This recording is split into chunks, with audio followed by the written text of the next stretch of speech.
I am Arthur, 32 years old.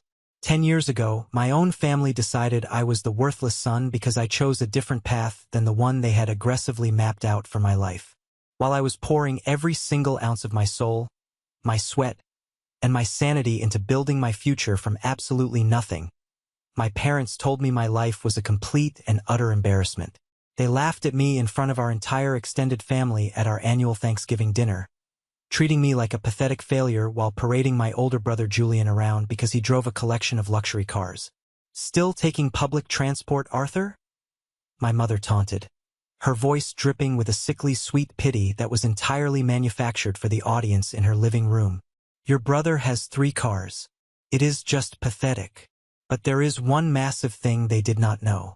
They had absolutely no idea that the son they were so brutally mocking wasn't just riding the city bus because he had to.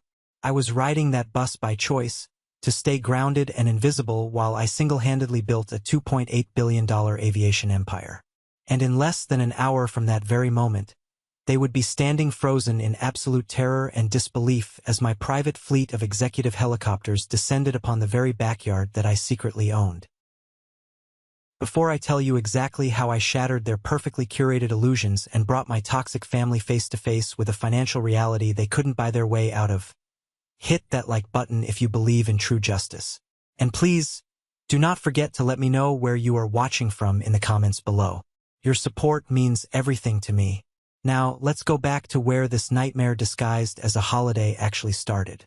The bus ride to my parents' house for Thanksgiving had been exceptionally quiet, almost eerily so for a Thursday afternoon in late November. I always chose the window seat near the back. It gave me time to think, to watch the sprawling suburban landscape of the city roll past, while the other passengers either dozed off against the cold glass or mindlessly scrolled through their smartphones. It certainly was not the most glamorous or prestigious way to make an entrance at a highly competitive family gathering, but it served my specific purposes perfectly. Growing up in a household that worshipped appearances, I had always been the fiercely practical one. While my older brother Julian treated luxury cars like disposable fashion accessories to mask his deep insecurities, I was perfectly content with utilizing public transportation, walking miles to my destinations, or catching an occasional rideshare when the weather turned vicious. To my mother, Evelyn, my lack of a personal vehicle wasn't a practical choice. It was a loud, glaring neon sign declaration of my failure as a man. To my father, Richard, it was premium comedy material. He turned my lack of a car into a running joke at every single family event, a reliable punchline he could dust off whenever the conversation at the dinner table ran dry. I pulled up to their upscale suburban neighborhood at exactly 2 o'clock in the afternoon.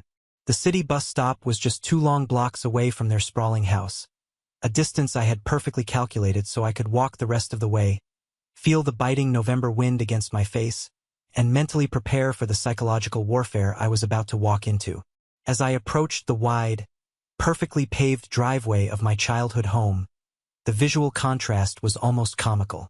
Julian's pristine, glaringly white Porsche was parked right in the dead center, practically demanding attention. It was flanked by his aggressive red Lamborghini on the left and a heavy black Range Rover he had supposedly acquired just last month on the right. 3 incredibly high-end, maintenance-heavy vehicles for one single man who lived entirely alone in a downtown loft.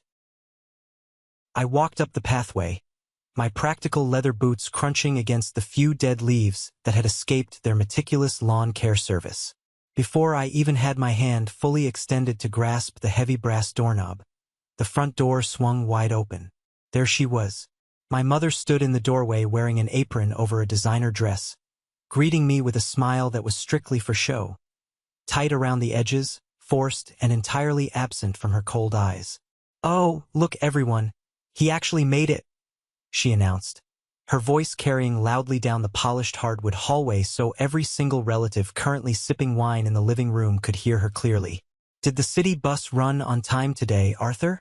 I know how incredibly unreliable public transportation can be, especially on a major holiday. You must be absolutely freezing standing out there at those dangerous stops."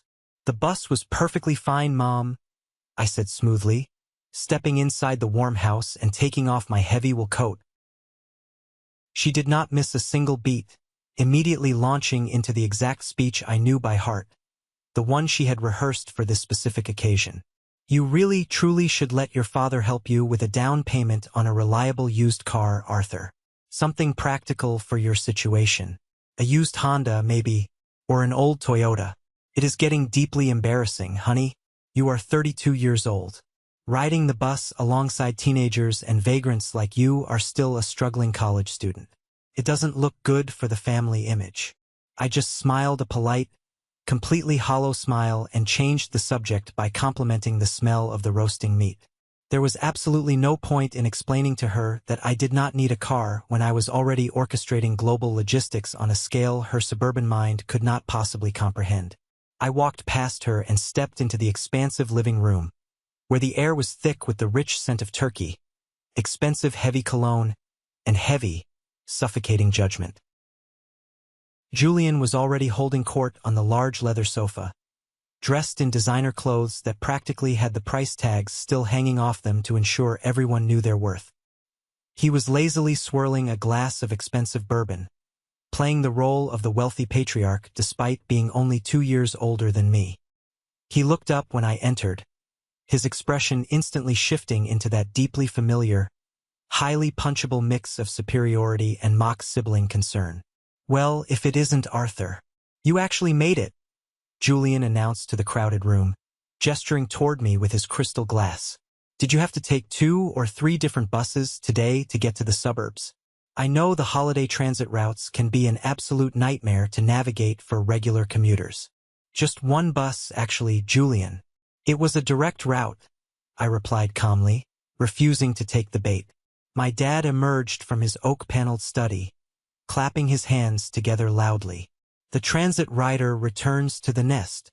Julian, did you take Arthur outside to show him the new Porsche yet? Top-of-the-line engineering. Now that, Arthur, is exactly what true success looks like. I set my overnight bag down carefully by the edge of the grand staircase. It is a very visually striking car, Julian. My dad let out a harsh, barking laugh that echoed in the high-ceiling room. Visually striking? Arthur, that is a $150,000 piece of high-performance machinery. Meanwhile, you are spending what? $2.50 per bus ride? You are really putting that expensive college degree we helped pay for to work, aren't you?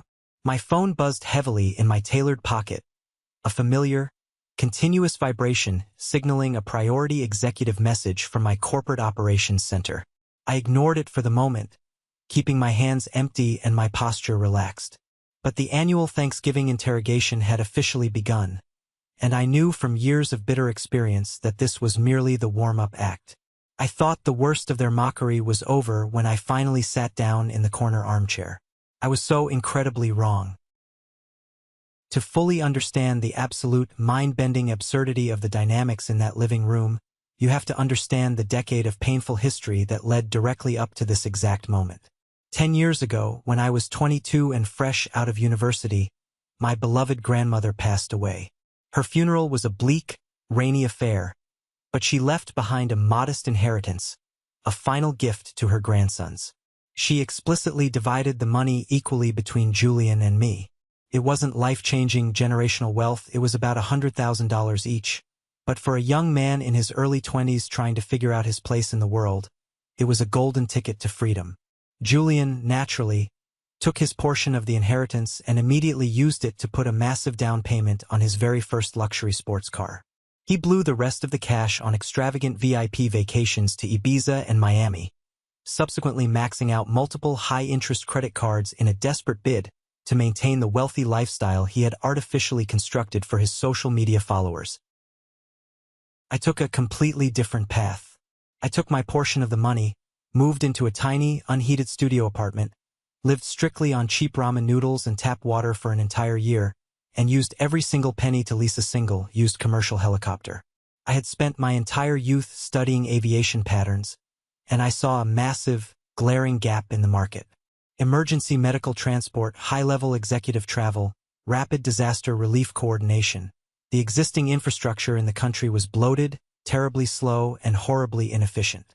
Nobody was thinking big enough to streamline it. Nobody was willing to take the massive risk. So I thought bigger. I poured my life savings and my grandmother's legacy into founding Trans Global Aviation. The early years of the business were absolutely brutal, bone-crushing work. I worked 20-hour days regularly, sleeping on a broken canvas cot in a freezing, drafty rented hangar out by the regional airfield. And right when the company finally started to gain real traction, securing our first major regional hospital contract, I faced the ultimate soul-destroying betrayal. Mr. Sterling, an early angel investor I had trusted like a second father, tried to orchestrate a vicious hostile takeover. He hired a shark of a corporate lawyer and exploited a tiny, deeply buried loophole in our initial operating agreement. He filed a massive, multi-million-dollar lawsuit designed specifically to bleed me dry and strip me of my own company. It was the absolute darkest period of my life. I was fighting a brutal legal battle that threatened to bankrupt me and destroy my reputation, while desperately trying to keep my pilots paid, my mechanics happy, and my medical transport contracts fulfilled. During the lowest point of that legal nightmare, I went to my parents for support. I didn't go to them asking for a loan, or a bailout, or for them to dip into their 401k. I just needed emotional backing. I needed a mother and a father.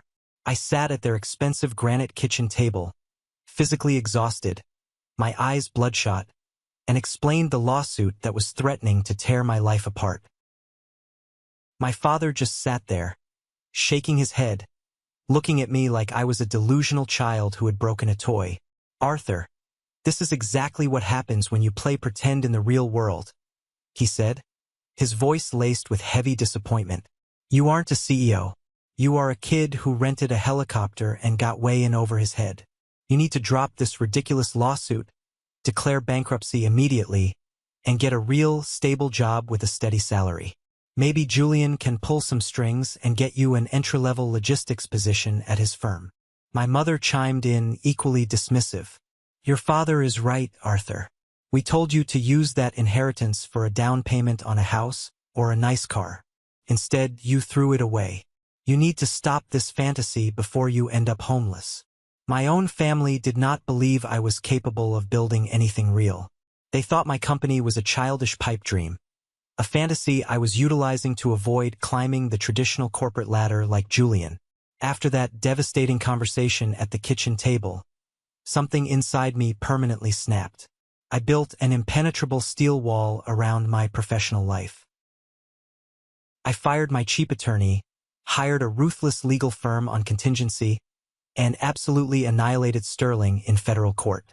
I won the lawsuit, secured 100% full ownership of Trans Global Aviation, and aggressively expanded our operations internationally. Over the next 8 years, we grew from that single beat-up lease chopper to operating heavily in 14 different countries. We acquired regional airlines, built our own maintenance infrastructure, and cornered the market on elite executive transport. Our valuation recently hit $2.8 billion. I quietly bought massive portfolios of commercial real estate, secured massive defense and government contracts, and fundamentally changed the landscape of private global aviation. And I never told my family a single solitary word about any of it. To them, I was still just Arthur, the failure who couldn't afford a car. Back in the present moment, the Thanksgiving gathering in the living room was swelling as more extended relatives arrived. The front door opened again, and Aunt Clara walked in, her piercing voice cutting through the room like a police siren. Clara was the absolute master of the backhanded compliment, the family's resident manipulator who thrived on stirring the pot and watching the chaos unfold. She had recently gone through a bitter divorce and seemed determined to make everyone else as miserable as she was. "Arthur, my sweet boy," Clara cooed loudly, pulling me into a suffocating hug that smelled heavily of cheap floral perfume and expensive gin. She pulled back and looked me up and down with exaggerated pity. "Julian was just telling me at the door that you are still doing the whole public transit thing. You are so incredibly brave walking around downtown at night. I read a horrifying article about a brutal mugging at a bus stop just last week." "I am quite safe, Aunt Clara," I said, stepping back from her grip. "I know how to take care of myself."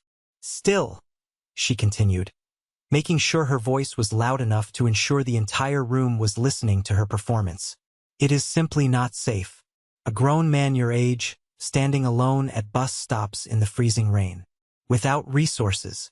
Without protection. What happens if you have a medical emergency? Car is safety, Arthur. It is independence. It is the absolute bare minimum of adulthood. My dad nodded gravely from his leather armchair, swirling his drink. That is exactly what I keep telling him, Clara. But he refuses to listen to reason. He is stubborn. Remember when he said he was building that aviation business years ago? How is that little hobby project going, Arthur? Are you still pretending to be a CEO of the skies? The business is going very well, actually, I said quietly, keeping my face perfectly neutral. Well enough to finally afford a reliable vehicle yet? Dad pressed hard, leaning forward aggressively. Because I am dead serious about that Honda Flyer I mailed to your apartment. I even printed out the Carfax report. He reached into his tailored slacks, pulled out a crumpled piece of paper, and tossed it onto the coffee table like he was throwing a bone to a stray dog. Nothing fancy, obviously, but it would be a massive step up from waiting in the sleet at your age.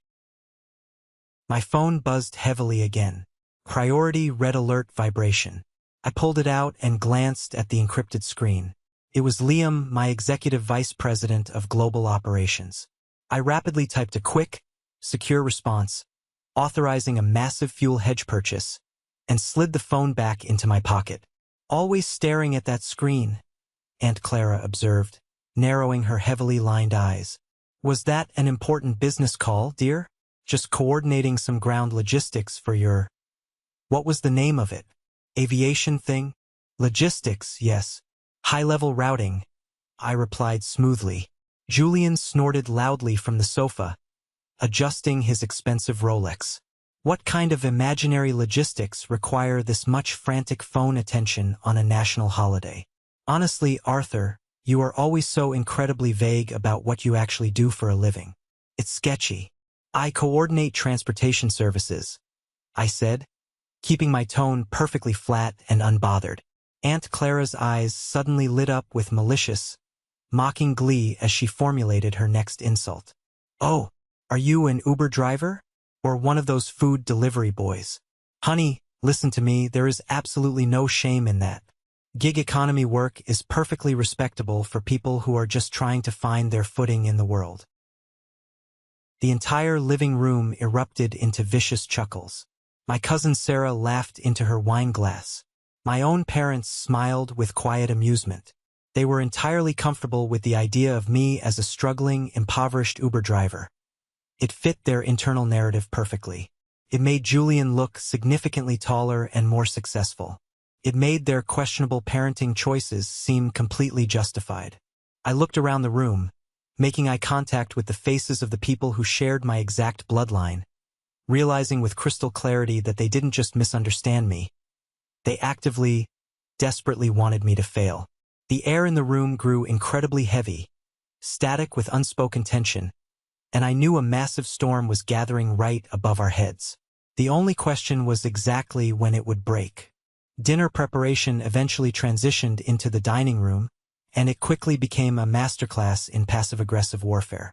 We all took our designated seats around the massive mahogany table.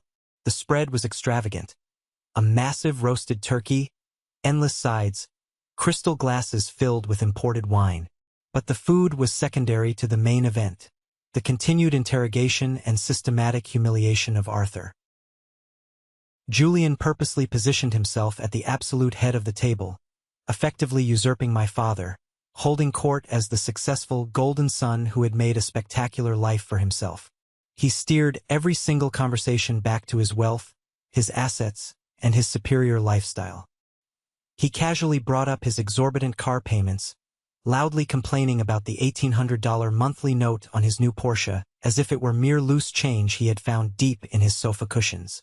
He talked at length about the exclusive, biometric-secured parking garage at his new downtown luxury condo building, emphasizing how heavily climate-controlled it was to protect the custom paint jobs on his vehicles. You know, Arthur, Julian said, pausing to take a theatrical sip of his expensive red wine, That single car payment of mine is probably significantly more than your entire rent, isn't it? I mean, your whole monthly rent for that tiny, depressing studio apartment you live in. I do not have a car payment, Julian, I replied, my voice steady, calmly slicing into my turkey. Exactly my point. Julian shot back triumphantly, slamming his hand lightly on the table. Because you physically cannot afford one. It is perfectly okay to admit it, man. You know, not everyone is cut out to be successful in the brutal corporate world. Some people are just biologically destined for the middle of the pack. Or the bottom. My dad poured himself his third glass of whiskey, his face flushed and sweating slightly. I just do not understand what went so catastrophically wrong with you. We raised you two boys in the exact same house. We gave you the exact same foundation. Same private schools, same massive college fund, same networking opportunities. Julian completely thrived. He just got a massive promotion to senior vice president last year. And you, well, look at you.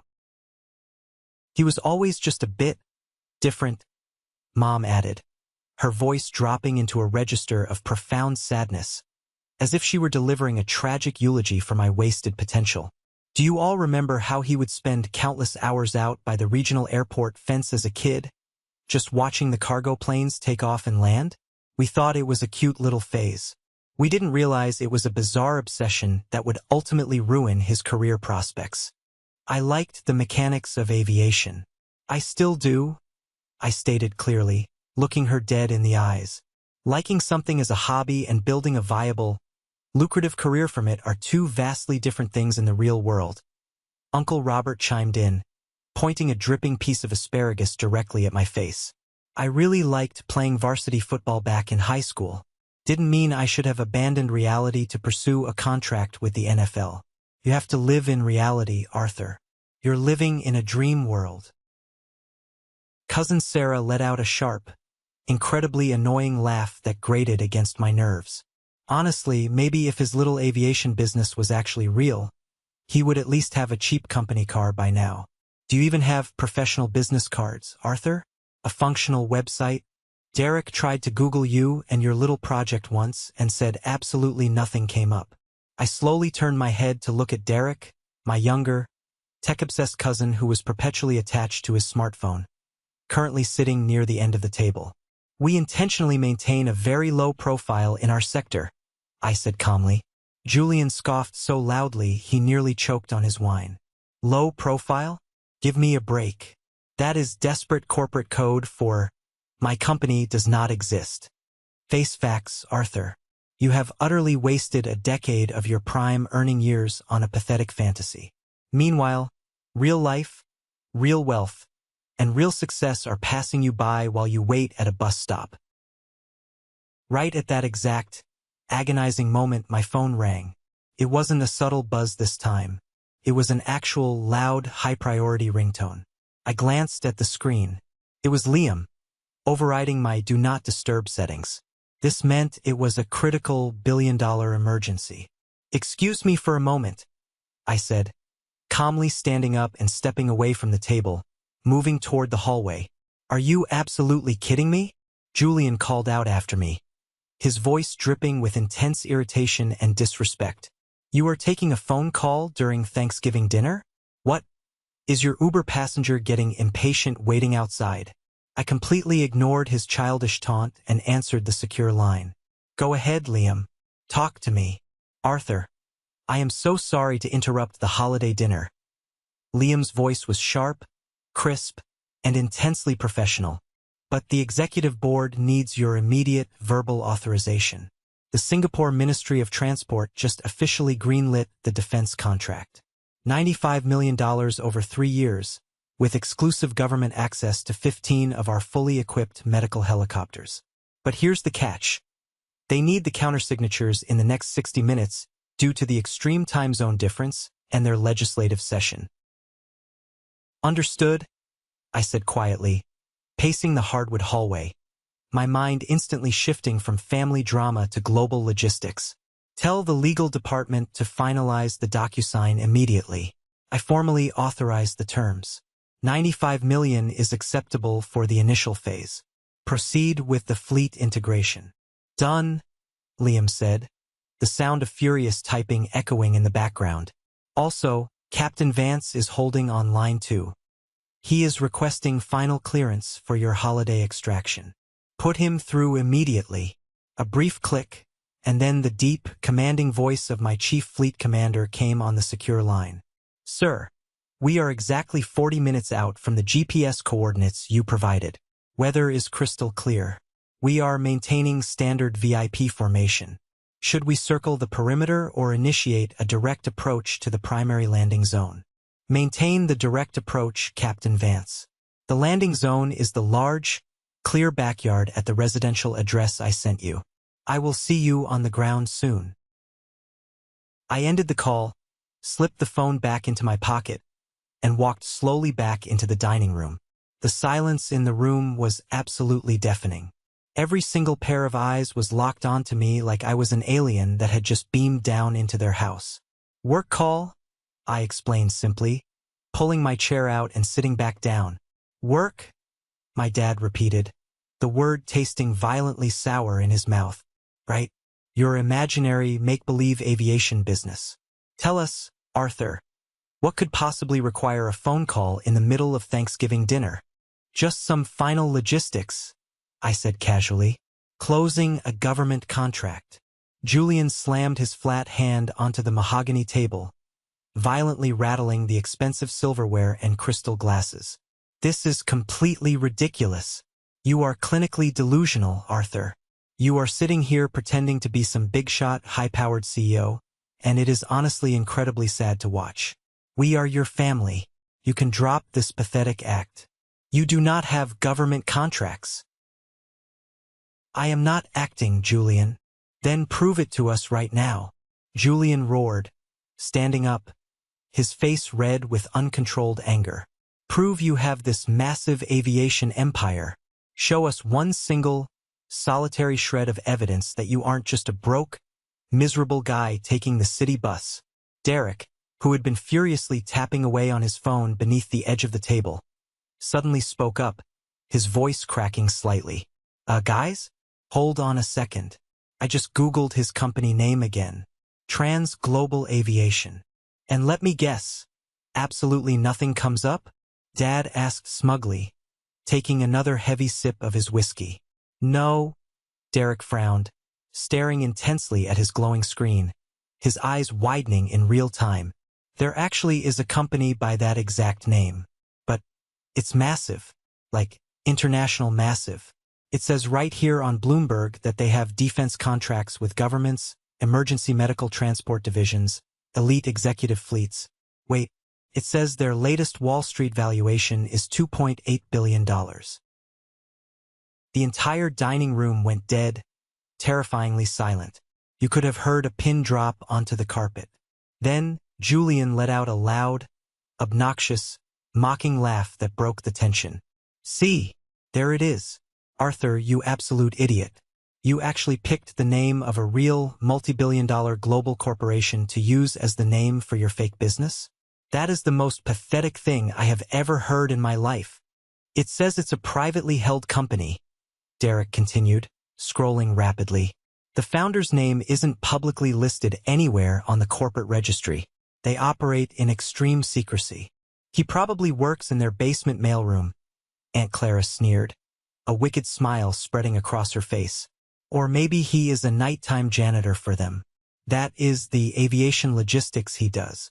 Arthur, why on earth would you lie to your own blood family like this? I didn't yell.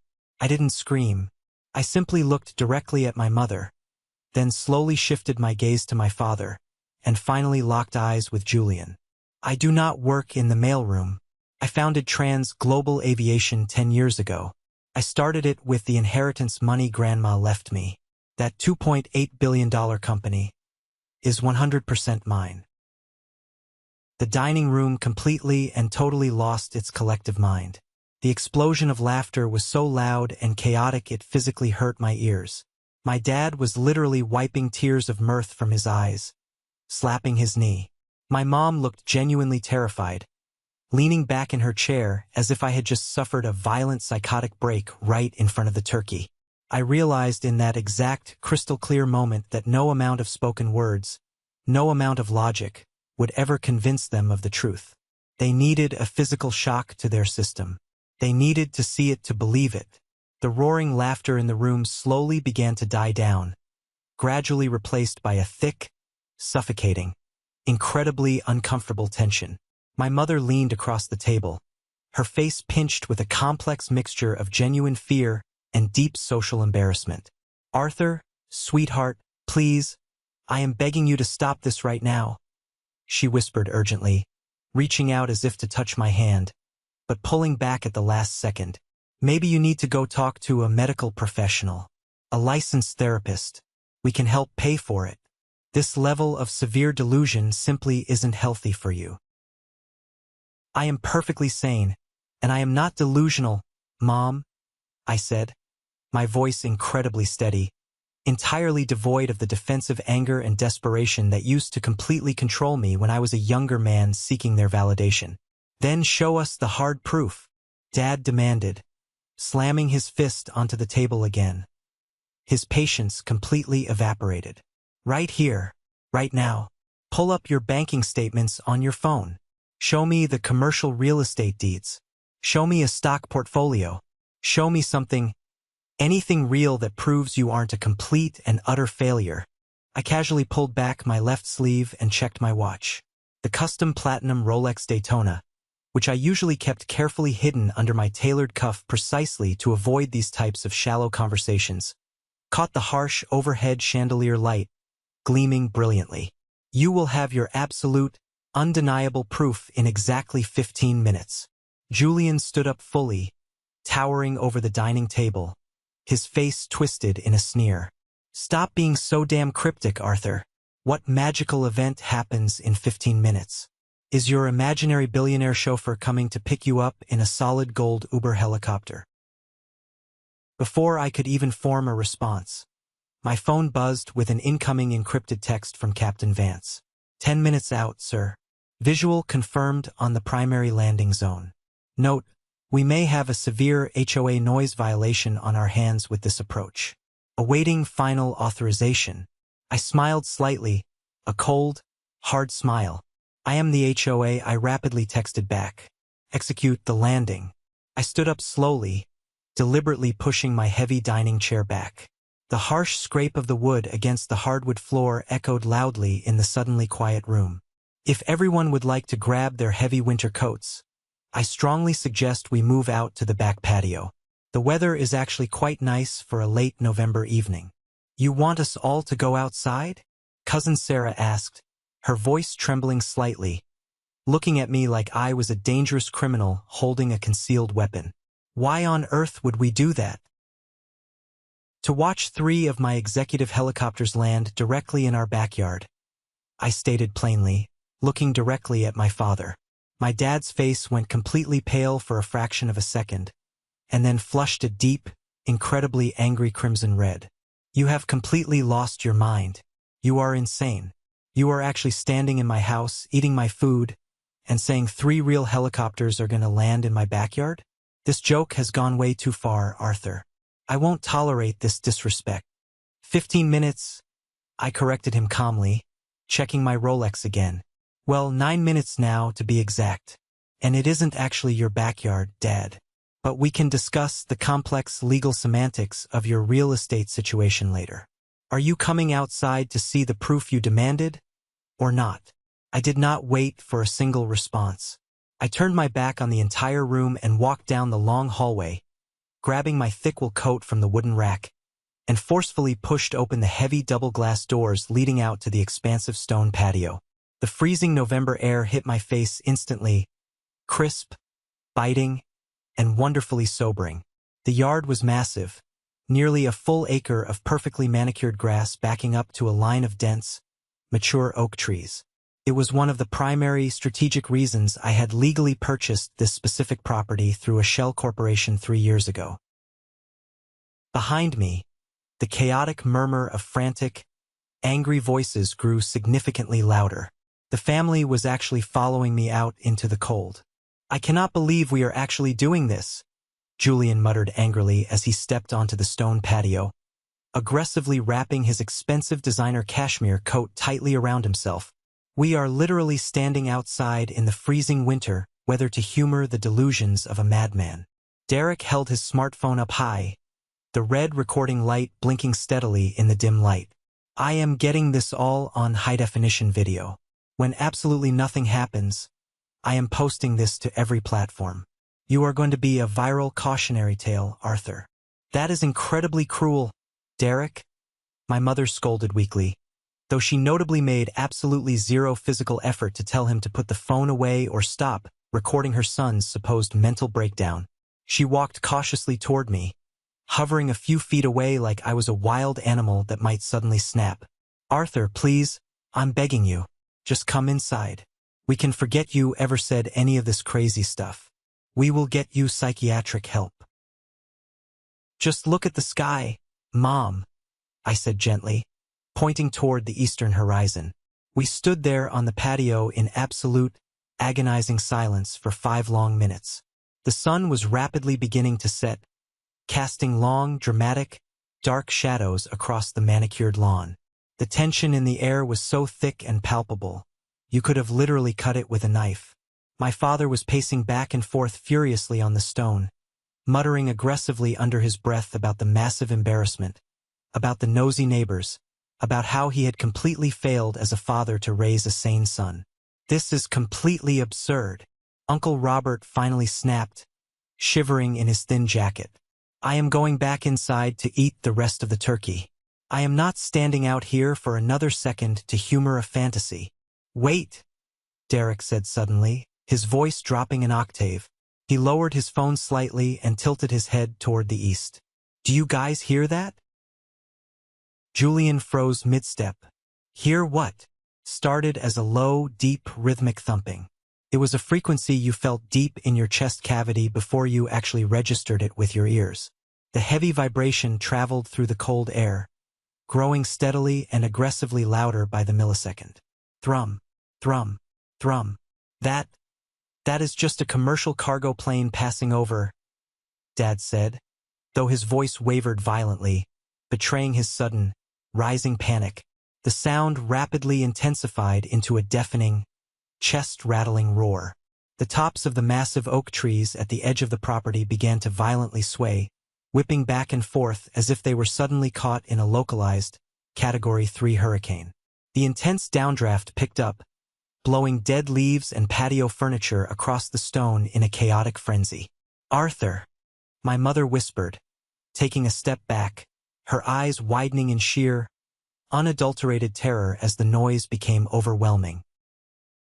Then we finally saw them, cresting the tree line, sleek, aggressively black, and absolutely massive against the fading purple autumn sky, came 3 Sikorsky 76 executive helicopters. They moved in absolute, terrifyingly perfect military formation. The setting sun glinted sharply off their polished, armored exterior panels. Each one was an absolute masterpiece of modern aviation engineering, worth over $13 million apiece. Oh my dear God! Aunt Clara shrieked over the deafening mechanical noise, dropping to her knees and covering her ears. Julian stumbled violently backward, tripping over an overturned patio chair and falling hard onto the concrete. He didn't even try to get back up. He just sat there in the dirt in his designer suit, staring up at the sky, his jaw completely unhinged. No, no, no, no. That is absolutely impossible. The massive helicopters began their synchronized descent, hovering just feet above the expansive lawn. The downdraft was absolutely incredible, tearing fiercely at our clothes and ripping the expensive Thanksgiving decorations right off the back porch railings. My family stood totally frozen, mouths hanging open, their minds entirely and fundamentally incapable of processing the reality that nearly $40 million worth of private aircraft was currently landing in the backyard of the son they had just called a pathetic failure.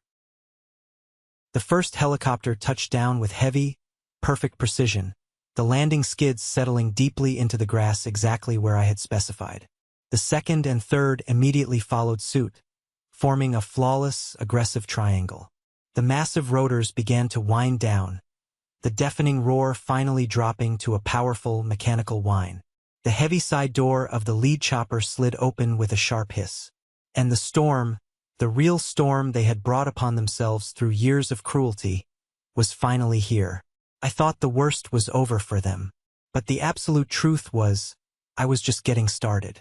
The heavy side door of the lead Sikorsky S-76 helicopter slid open with a sharp, pneumatic hiss that cut cleanly through the mechanical whine of the rapidly slowing rotors. The intense downdraft was still violently whipping across the meticulously manicured lawn, tearing relentlessly at the expensive designer coats my family wore like protective armor. But their superficial armor was completely and utterly useless now. They stood entirely frozen on the expensive stone patio, their eyes wide with a complex, terrifying mixture of absolute shock and utter incomprehension.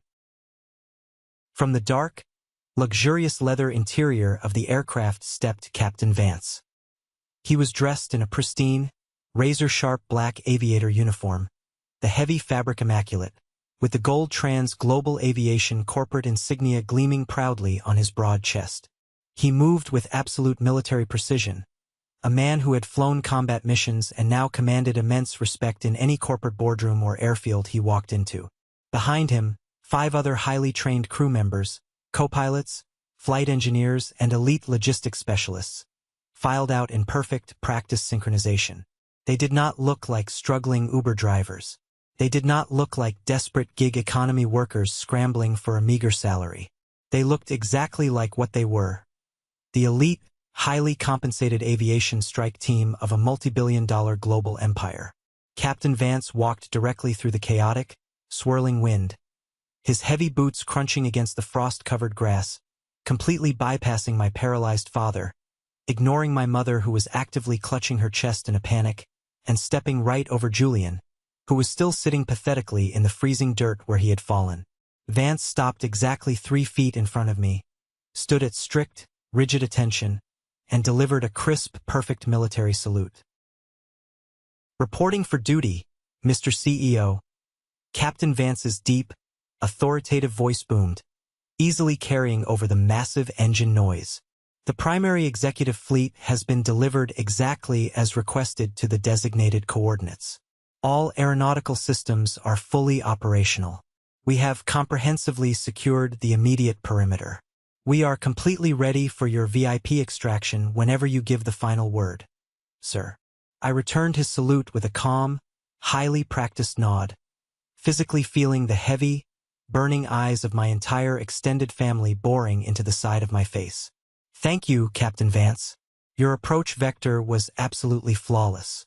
Were there any unexpected issues with the regional air traffic control clearance over this heavily restricted suburban airspace?" "None at all, sir," Vance replied, a slight, deeply professional smile touching the corner of his mouth. "The mayor's office personally expedited our designated flight path the absolute second they recognized your registered tail numbers on the radar. The evening weather cooperated beautifully. Though I must admit, sir, in all my years of service, this is the very first time we have ever executed a tactical formation landing at a private residential address for a standard Thanksgiving dinner pickup." "There is a first time for absolutely everything, Captain," I said smoothly, adjusting the cuffs of my coat.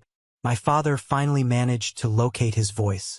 It was a weak, severely trembling sound, completely and entirely stripped of the arrogant, overbearing authority he had wielded so casually at the dining room table just 10 minutes prior. "Arthur," he croaked, taking a hesitant, unsteady step forward, pointing a violently shaking finger at the massive black machines resting heavily on his precious lawn.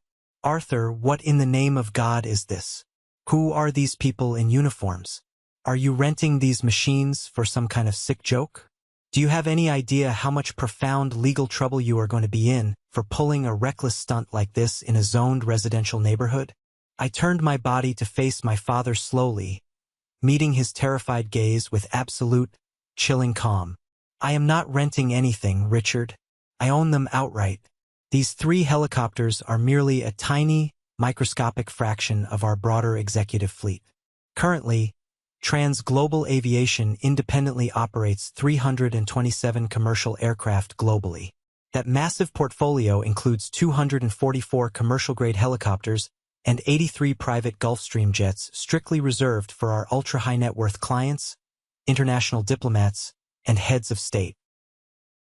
Aunt Clara let out a loud, highly dramatic gasp, literally clutching the expensive pearl necklace resting against her chest. You are lying through your teeth.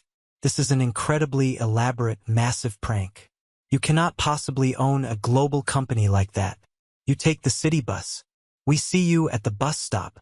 I take the city bus because it actively keeps my personal carbon footprint down, and far more importantly, it keeps me entirely grounded in actual reality, I stated coldly, my voice easily cutting through her rising, frantic hysterics. It actively prevents me from morphing into a superficial, empty person who measures human worth and dignity by the brand of imported metal they park in a driveway. Someone exactly like Julian. Julian desperately scrambled to his feet, his expensive, custom-tailored suit deeply stained with dark winter mud and wet grass. His face was a contorted mask of furious, aggressive denial. This is highly illegal.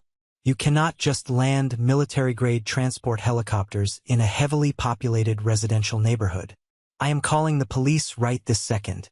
I am having you immediately arrested for reckless endangerment and disturbing the peace. You do not need to call anyone, Julian, Aunt Clara announced triumphantly, pulling her vibrating smartphone from her designer leather purse with a shaky hand. I already dialed 911 the very second those terrifying things appeared over the oak trees. The local authorities are on their way right now. You are going to federal prison, Arthur. You and your little pilot friends are going to be locked up. Right on her vindictive cue, the sharp, piercing wail of police sirens tore through the cold evening air. Two local police cruisers aggressively pulled into the wide driveway, their red and blue emergency lights flashing wildly and reflecting against the brick front of the large house. We heard the sound of heavy boots rushing frantically down the side brick pathway.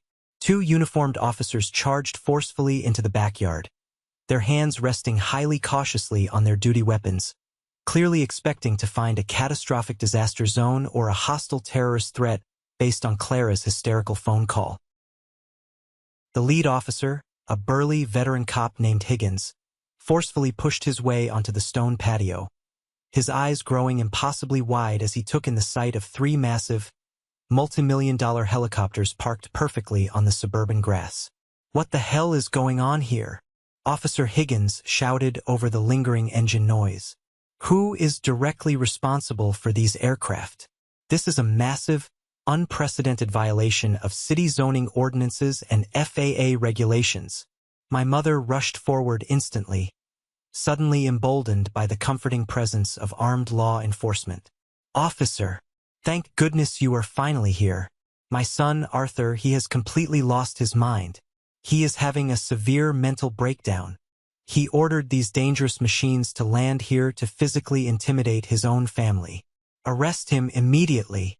Officer Higgins turned his stern, highly authoritative gaze directly toward me. He took two aggressive, purposeful steps forward, fully ready to issue harsh commands and potentially draw handcuffs. But as he got closer, the bright exterior patio security lights fully illuminated my face. He stopped dead in his tracks, his boots skidding slightly on the stone. His highly aggressive posture instantly evaporated, entirely replaced by a look of genuine shock and sudden, deep professional deference. Mr. Arthur? Officer Higgins asked, his loud voice drastically dropping in volume to a highly respectful tone. Arthur from Trans Global Corporate? Good evening, Officer Higgins, I said calmly, stepping forward and extending my right hand. It is genuinely good to see you again. How is your daughter doing this semester? Did that specific college fund scholarship we set up through the local police union officially clear to help cover her tuition at the state university? Higgins eagerly grabbed my hand and shook it firmly, completely and totally ignoring my mother who was standing right next to him. She is doing incredibly well, sir. Straight A's in her pre-med courses. My wife and I cannot possibly thank your corporate foundation enough for that generous grant. Sir, I had absolutely no idea this was your family's private residence. The emergency dispatch call reported a rogue aircraft emergency and a potential hostile threat. It is merely a highly coordinated holiday logistics pickup, officer, I assured him smoothly, reaching into my inner coat pocket. I have the officially signed and stamped permits from the regional FAA office and the explicit, documented clearance from the mayor's office right here on my encrypted phone. We are fully compliant with all local noise ordinances for temporary, emergency-designated landing zones. Higgins nodded rapidly, taking a highly respectful step back. Of course, sir. Absolutely. If you have the mayor's explicit clearance and the FAA paperwork, there is absolutely zero issue here. My deepest apologies for the unnecessary interruption. Have a truly wonderful Thanksgiving, Mr. Arthur. Officer Higgins turned sharply to his bewildered partner, signaled for him to stand down immediately, and tipped his uniform hat toward me. False alarm, folks. Everything is perfectly legal here. Have a good evening. And just like that, the police turned their backs and walked away, leaving my family completely, utterly, and devastatingly defenseless. The crushing reality of the situation finally slammed into them with the unstoppable physical force of a runaway freight train. The local authorities weren't going to save them. Julian's arrogant, loud bravado wasn't going to save them. Aunt Clara's highly manipulative lies couldn't twist this specific narrative to her advantage. They were standing in the overwhelming presence of a man who held significantly more power, wealth, and systemic influence in his left hand than their entire combined bloodline had accumulated in 5 generations. My mother's legs physically gave out. She sank heavily into one of the wrought iron patio chairs, her face completely drained of all color, staring at me as if I were a terrifying stranger who had just violently broken into her home. "Arthur," she whispered, thick tears finally welling in her widened eyes. Why didn't you just tell us the truth? We are your blood family. If you actually had this kind of massive success, a normal corporate salary, a real, tangible business, why did you maliciously let us worry about your future? Why did you let us pay for your dinners? You never actually worried about me, Mom, I said, my voice completely cold and entirely devoid of any residual childhood emotion. You strictly worried about how my perceived poverty negatively reflected on your fragile social status. You worried about what your wealthy friends at the country club would whisper behind your back. Every single time I tried to talk to you about my business years ago, you cruelly dismissed me. You explicitly told me to quit. You told me I was a massive failure. You demanded I get a real job to stop embarrassing you. So, I completely stopped trying to convince you. I built my massive empire in total, absolute silence while you all sat around proudly counting Julian's leased cars. Julian aggressively clenched his fists, his face turning a highly ugly, blotchy shade of purple. This is not fair. You did this on purpose. You deliberately humiliated us. You set a sick, twisted trap. You walked in here acting poor just so you could violently rub this massive wealth in our faces. I didn't set a trap, Julian, I replied smoothly, stepping significantly closer to him until he was forced to physically look up into my eyes. You meticulously built the trap yourself with your unchecked arrogance. You stepped blindly into it with your profound cruelty. And you securely locked the iron cage yourself when you aggressively demanded proof of my success.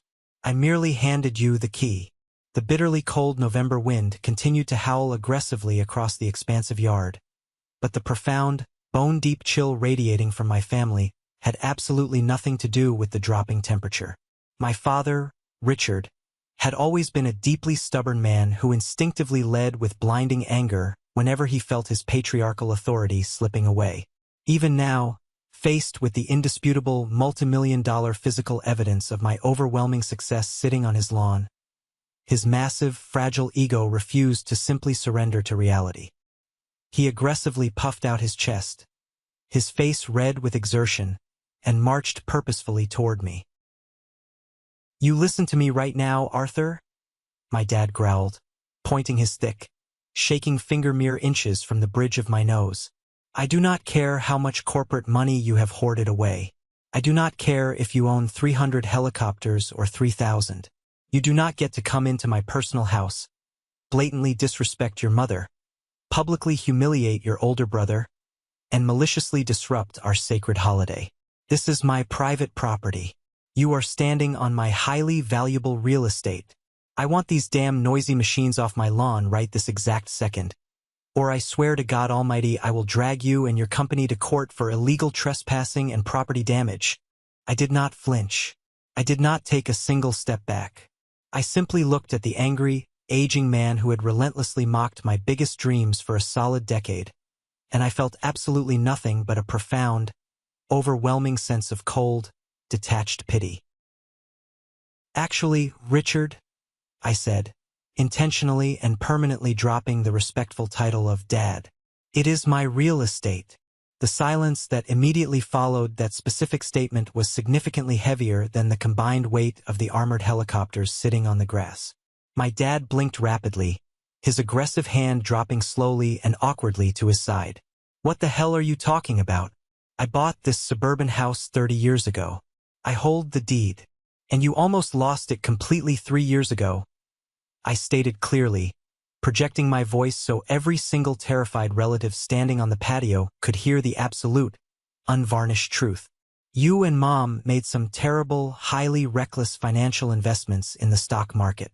You aggressively maxed out your multiple credit lines trying desperately to keep up appearances for your country club friends.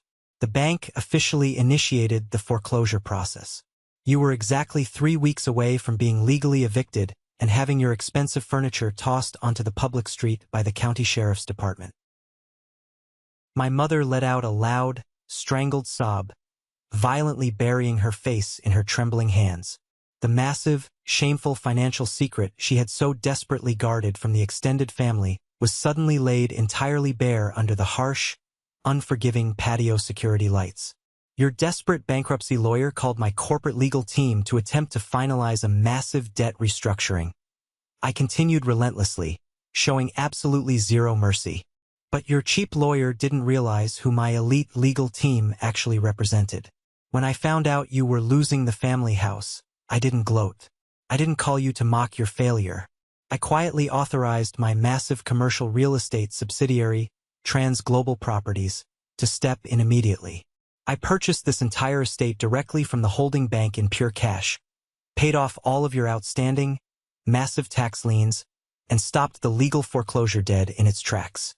My dad's jaw was literally hanging open. He looked physically ill, swaying slightly on his feet. No, that's impossible. The bank sent us an official letter saying they restructured our primary mortgage loan. We have been making our monthly payments to a new corporate management group. You have been making heavily subsidized, significantly below market rent payments directly to my corporation." I corrected him sharply, my voice cutting like glass. "I am your legal landlord. I strictly own the roof over your head. I own the paved driveway where Julian parks his flashy cars. I own the very grass those helicopters are currently resting on. I single-handedly saved you from complete financial ruin, aggressively protected your fragile credit scores from total destruction, and gave you absolute living stability. I did all of that 3 full years ago, and not once, not a single solitary time, did any of you bother to ask if I was doing okay. You were so absolutely, blindly certain I was a massive failure that you never even considered the mathematical possibility that the son you mocked was the invisible billionaire keeping you afloat. Uncle Robert, who had been aggressively criticizing my life choices all evening, suddenly looked very small and pathetic inside his cheap winter coat. Cousins Sarah and Derek had retreated to the far, dark corner of the patio, staring at me with incredibly wide, completely terrified eyes. Julian, however, was still desperately, tragically fighting for scraps of relevance. "So what?" he spat, his voice cracking horribly. "You bought a house through a shell company. Congratulations. You're a sneaky landlord. That doesn't make you inherently better than me. I worked tirelessly for my corporate salary. I earned my massive promotion. I built my career. I own my life. I slowly turned my full, undivided attention to my older brother, the supposed golden child. the impossible benchmark of traditional success my parents had used as a weapon to beat me down for years. Since we are completely abandoning the concept of polite family secrets tonight, Julian, let's talk openly about your massive, crushing mountain of consumer debt. Julian physically recoiled, taking a rapid step backward, holding his hands up defensively. Shut up. Stop right now. You don't know anything about my personal finances. I know absolutely everything, I countered smoothly, taking a step toward him. When my firm was doing routine background due diligence for a potential corporate acquisition in your sector, your name popped up in a standard deep dive credit sweep. You do not own those 3 luxury cars currently sitting in my driveway, Julian. You leased the white Porsche at a highly predatory interest rate you can barely afford on your salary. The Lamborghini and the Range Rover are aggressively financed to the absolute hilt, and you are currently 3 full months behind on the payments for both of them. You are completely financially underwater. Your glamorous, highly curated lifestyle is a fragile house of cards financed entirely by crippling credit debt. You are exactly 1 missed paycheck away from total, unrecoverable bankruptcy. Julian's face drained of all color, turning a sickly, pale white. He looked frantically at our parents, but they were far too devastated by their own massive exposure to offer him any protection or comfort. You sat at my dining table tonight, I continued, my voice echoing loudly off the brick walls of the house.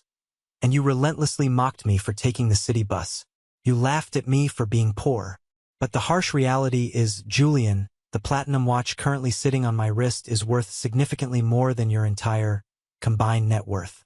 I take the bus because I have absolutely nothing left to prove to anyone in this world. You aggressively buy luxury cars because you have absolutely nothing else of value to offer the world. Then, I slowly turned my cold gaze toward Aunt Clara. She immediately shrank back against the brick wall, tightly clutching her designer purse against her chest like a protective shield. She knew exactly what was coming, and she was terrified. And Aunt Clara? I said softly, the quiet tone carrying a highly lethal, undeniable threat. Do not think for a single second I forgot about your deeply toxic role in this family dynamic.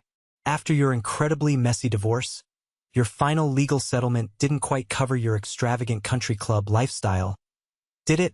Clara swallowed hard, her eyes darting around frantically for a physical escape route. Arthur, please. I beg you. This is private family business. We don't need to air dirty laundry in front of everyone. You absolutely love dirty laundry, I fired back, my voice rising in power. 4 years ago, you sat in this exact living room and deliberately, maliciously manipulated my parents. You aggressively convinced them that my struggling aviation business was a massive legal liability. You told them that if I got sued, the corporate creditors would come after their personal assets.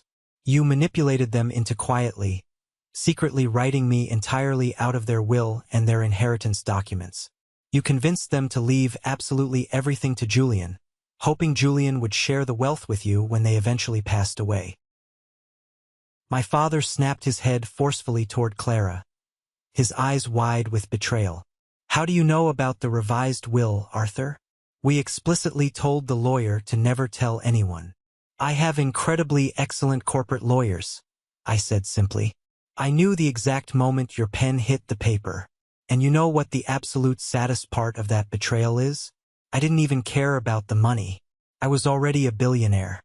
I cared deeply about the complete, total lack of parental loyalty. I cared about the sickening fact that my own parents were so incredibly easily poisoned against me. I stood tall in the absolute center of the patio, completely surrounded by the violently shattered egos and exposed, toxic lies of the people who unfortunately shared my blood.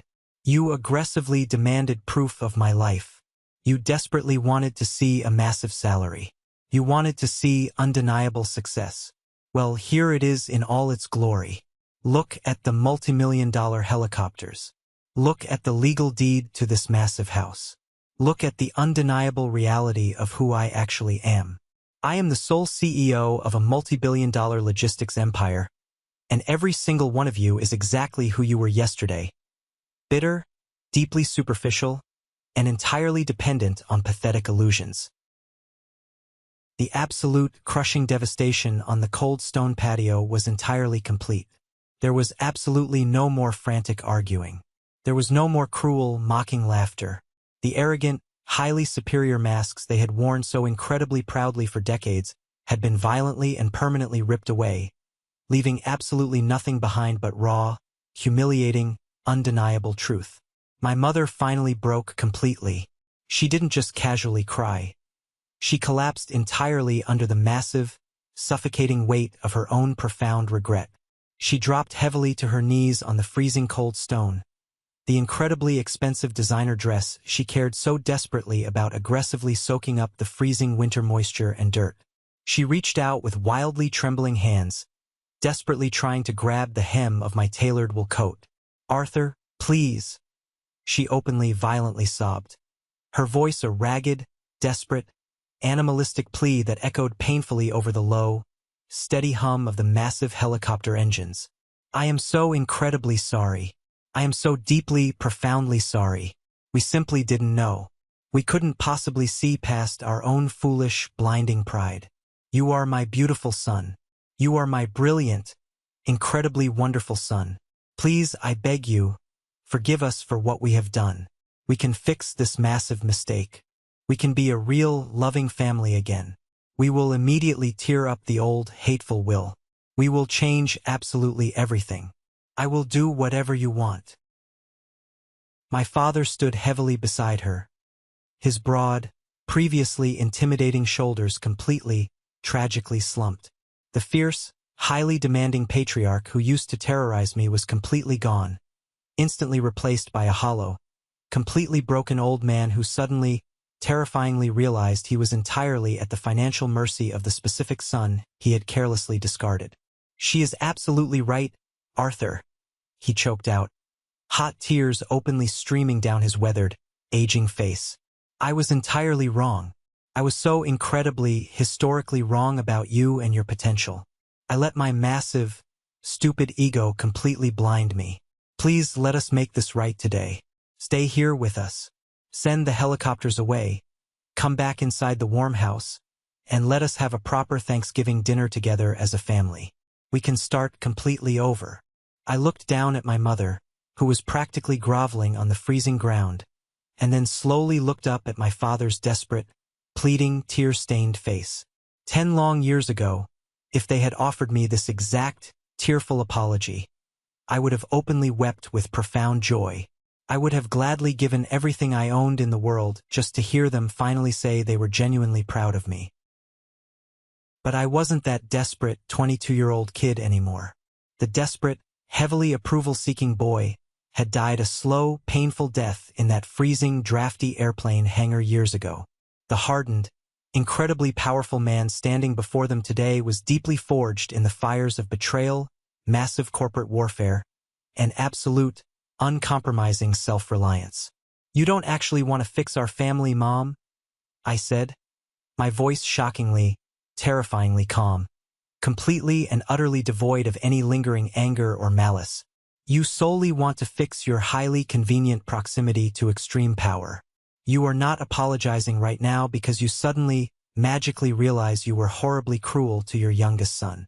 You are apologizing because your secret landlord just landed $39 million worth of private aircraft on your front lawn.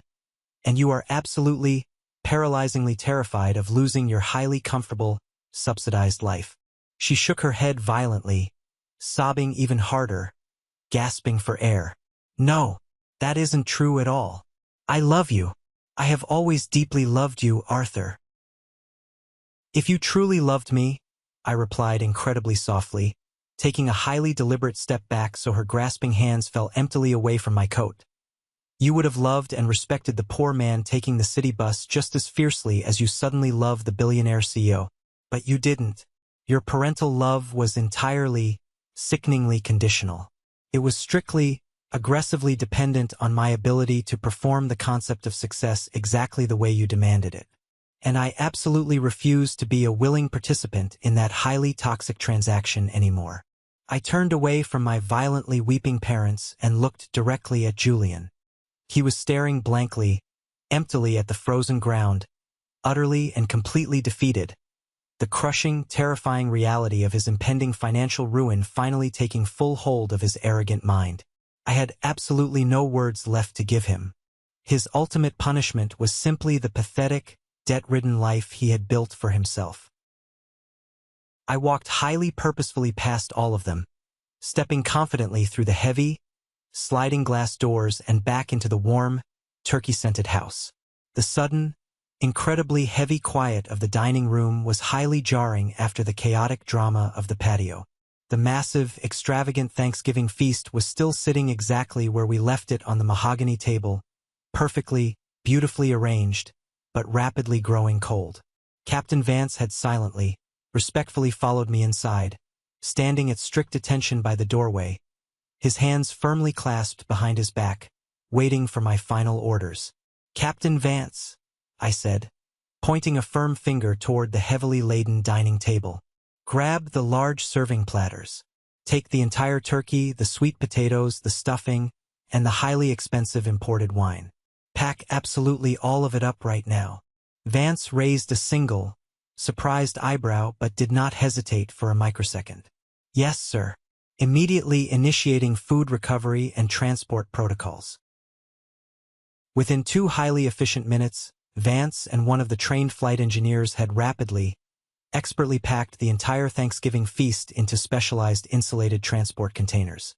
My family watched through the large glass doors, completely and utterly paralyzed, as I literally, physically stripped the harvest directly from their table. It was a deeply, profoundly symbolic gesture, definitively reclaiming the massive energy, the wasted time, and the emotional resources I had foolishly wasted for years trying to win their fake affection. I confidently walked back out onto the freezing patio.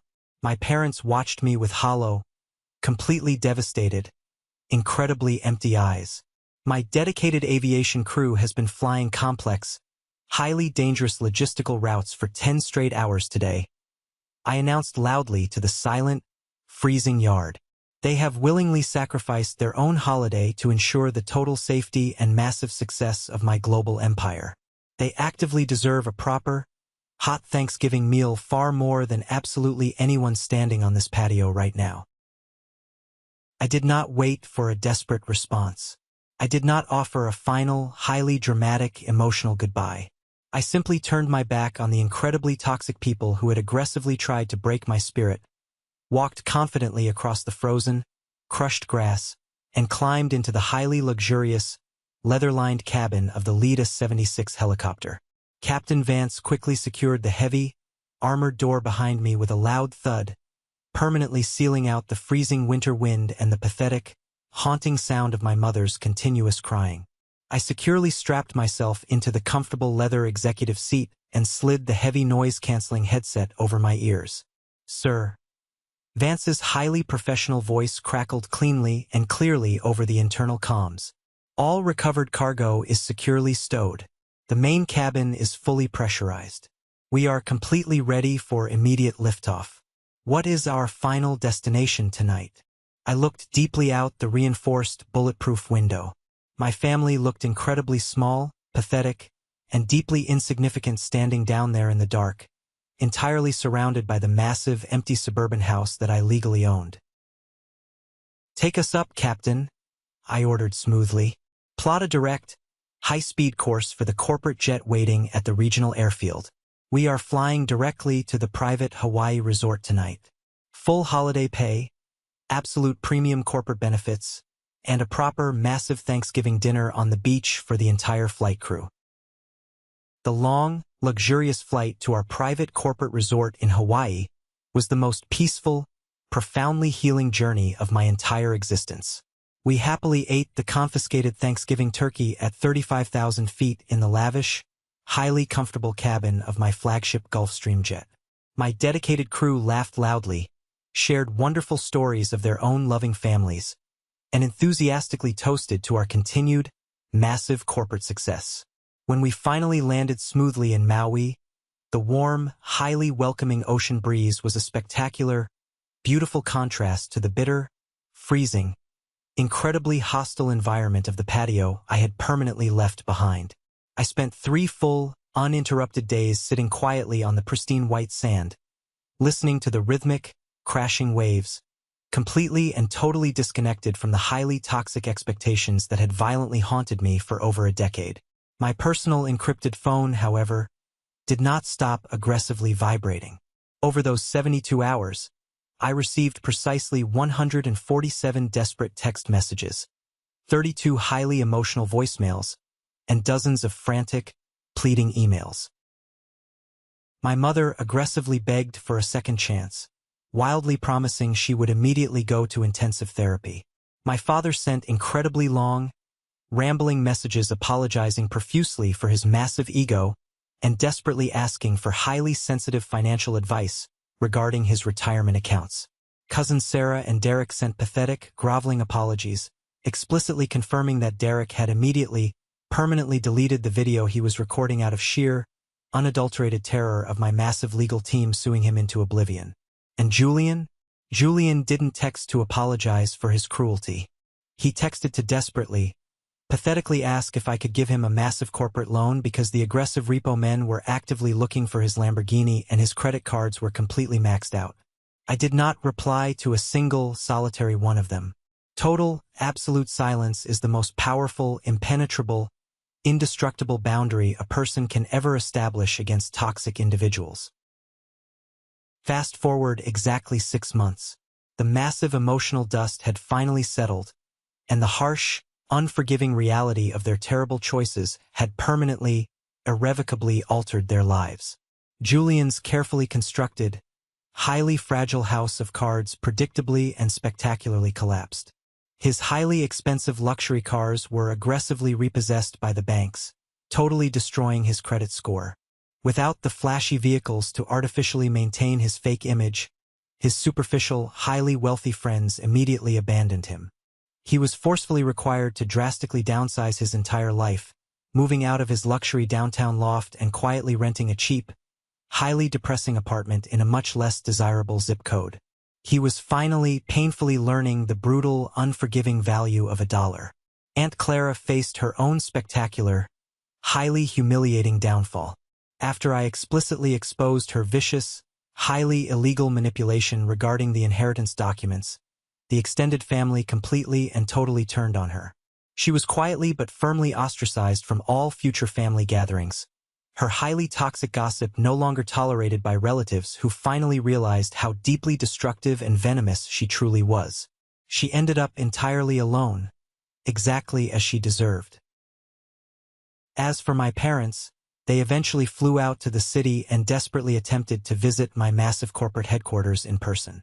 They walked nervously into the towering, multi-million-dollar glass lobby of Trans Global Aviation, completely overwhelmed by the sheer, terrifying scale of the empire their discarded son had built.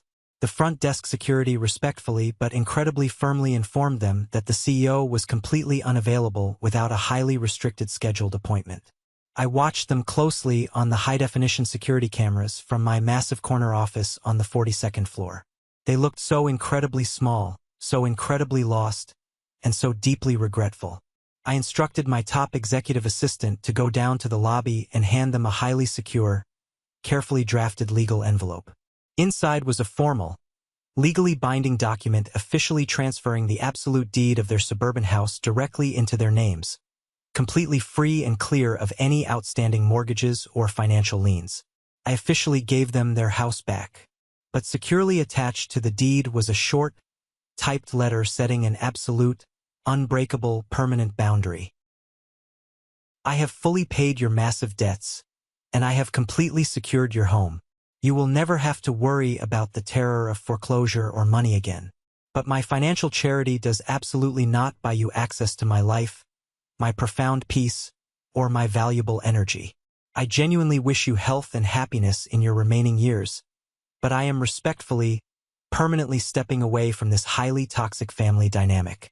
Do not ever contact my corporate offices or my personal numbers again.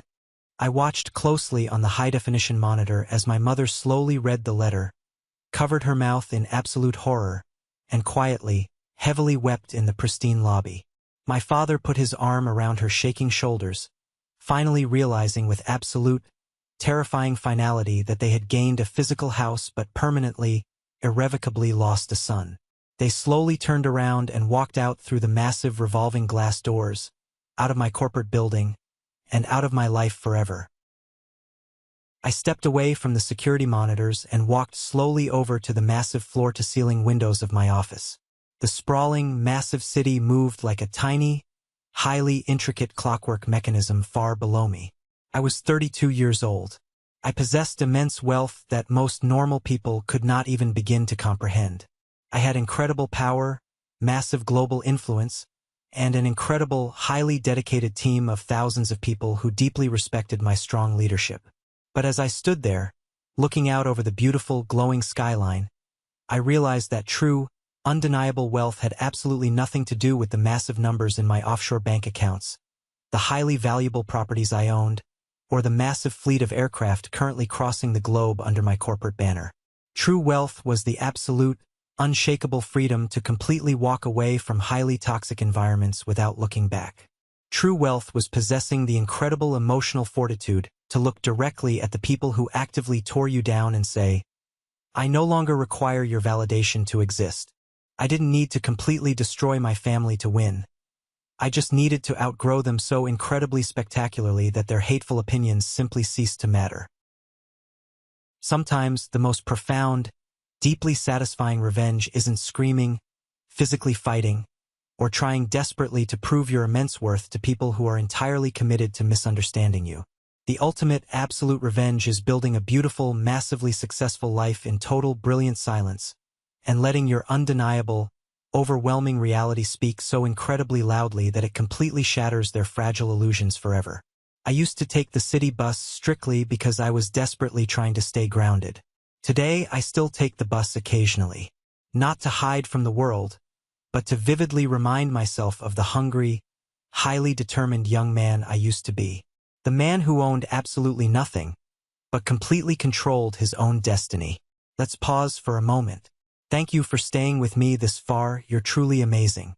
Please help me by liking the video and commenting the number 1 below so I know you've been here with me until this point.